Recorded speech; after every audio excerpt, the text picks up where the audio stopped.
book lovers, it is G-Squiz here, and I'm here today to talk about my most anticipated releases for the second half of 2021.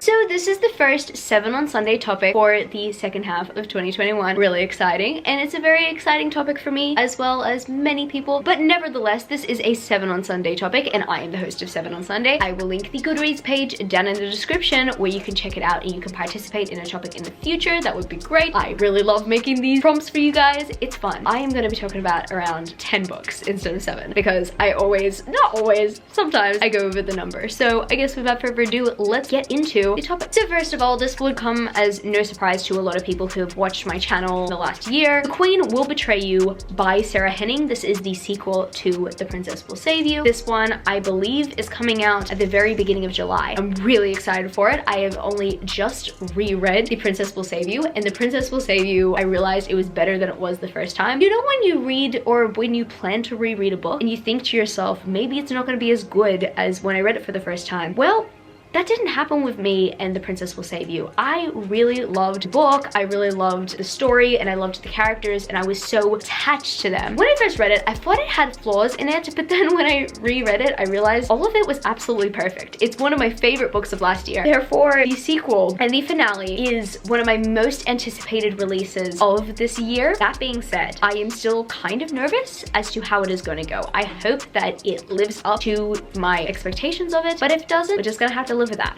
The second book I have to bring up that I'm really anticipating for the second half of this year is Court by Tracy Wolff. Now this is the 4th book in the Crave series by Tracy Wolff. Court, if you guys don't know, is the second last book in the series, and then there's going to be a spin-off series which I'm really excited about, but from what I know, this is going to be our final book that we get this year in this world. I'm really excited about it, but I'm kind of hoping that it's not a bridge book. I'm kind of hoping that it's one of those books that further on the plot, because Covet seems to be kind of a bridge book, or at least that's the common critique of the book, even though I did enjoy Covet and I enjoyed the development between 2 of the characters and their relationship and kind of meeting another character who we're gonna have a spin-off series for. It pretty much has it all, but it's a bridge book. We can't deny that fact, and so I'm excited for it, but I'm kind of hoping that it doesn't follow the same formula as Covet, because I just want to enjoy it and kind of hope that it has a strong build up to the finale. Now, anybody who has read anything by Jennifer L. Armentrout previously might be anticipating A Shadow in the Ember by Jennifer L. Armentrout. And if you guys don't know, this is the first book in the spin-off series in the Blood and Ash series. This one follows the story of Nyktos, I'm pretty sure. So this is kind of like a prequel series, and this series is going to be called the Flesh and Fire series. So we've got Blood and Ash and we've got Flesh and Fire, which are technically the 2 different kingdoms. So that's really exciting, and so I'm kind of hoping that the Flesh and Fire series really expands into the Kingdom of Flesh and Fire. I'm trying not to expect too much from this book, but what I do know is that Jennifer wants to tell it. She wants to put it out there. We're not getting the Blood and Ash finale until, or a finale or a sequel.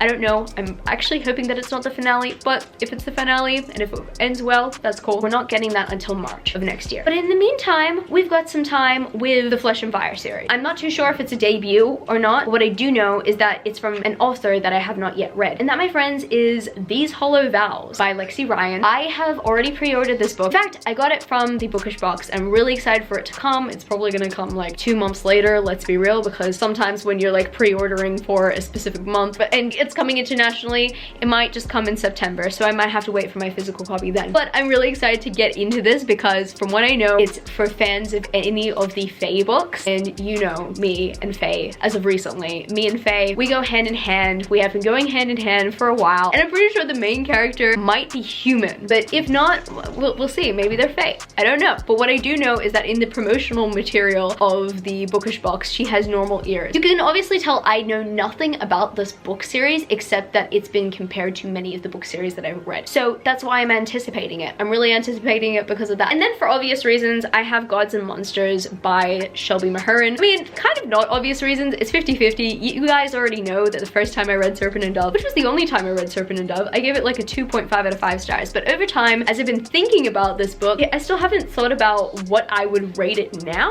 This being said, I am very much excited to reread it and change my rating on it because it's kind of an important book to me in a way, even though it was really triggering to read. It's important because it kind of reminds me of my experience in like deconstructing and stepping back from religion. That is what Reed has to do in this book, and I find that very fascinating. That's why I want to continue on with the series, and that is why I'm anticipating Gods and Monsters. And I have also pre-ordered the Bookish Box edition of this book because I'm excited for it to match the other books dust jackets in my book collection. And then I have Defy the Night by Bridget Kemmerer. Now this is a first book in a new series by Bridget Kemmerer. If you guys don't know, Bridget Kemmerer is the author of the Cursebreaker series. I'm really excited about Defy the Night. I'm not gonna lie, I really do want Bridget Kemmerer to write a spin-off or another book in the Cursebreaker series, but you know, I'll give them the benefit of the doubt for this one. I'm excited for Defy the Night, and I'm hoping that the series impresses me just as much as the very beginning of the Cursebreaker series. I'm not saying that I hate the Cursebreaker series. I just think that it's not fully resolved yet.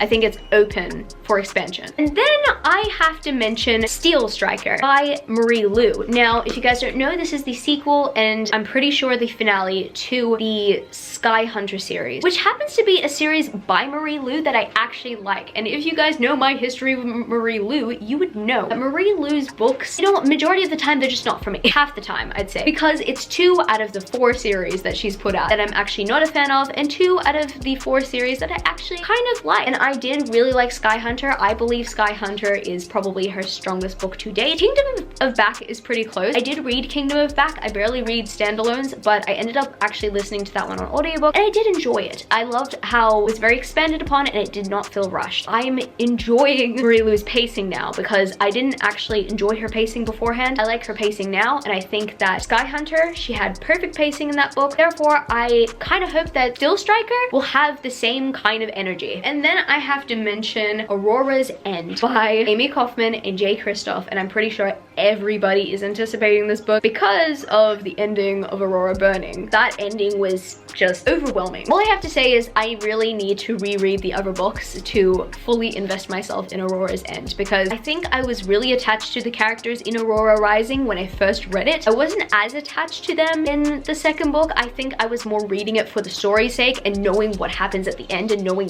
why everybody was like so affected by it. Now I think I just need to reread the entire series in order to be fully immersed and be fully connected with the characters and with their story. I just want to have that emotional attachment to these characters. Am I enjoying it more than the Illuminae files so far? Yeah, I kind of am. I mean, I do like the Illuminae files and I do love the characters in that series. This being said, this series is kind of more entertaining, so I really like the plot in this series. That's what I have to say about it, and I'm really excited for the finale and to talk about it with everyone because, oh boy, we're all just really hyped up for it. The second last book I gotta bring up on this list is The Bronze Beast by Roshani Chokshi. Now, if you guys don't know, this is the third book and the finale to the Gilded Wolves series, and I'm just hoping that The Bronze Beast is just as strong as the Gilded Wolves, because as much as I did like the Silvered Serpents, it wasn't as strong, and I loved where the Gilded Wolves kind of took me, and I kind of liked where it left off. And I know that in the Silvered Serpents, the characters are kind of going in a different direction based off of what happened in the previous book, so I totally get that. But I'm hoping that The Bronze Beast, after the ending of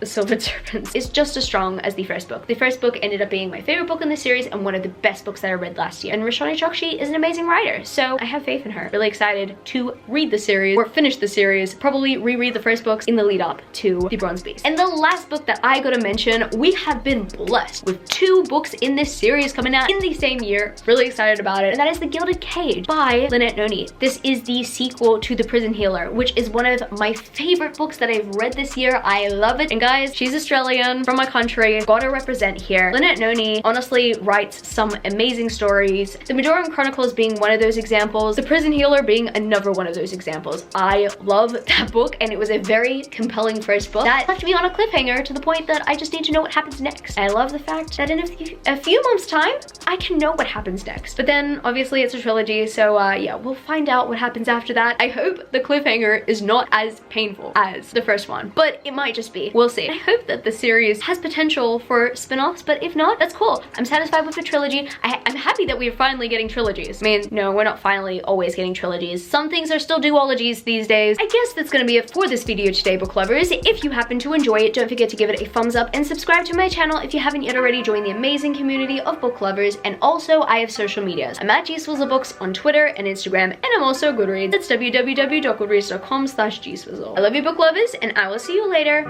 Peace. Started out with half and I flipped it into double. Started out with half and I flipped it into double.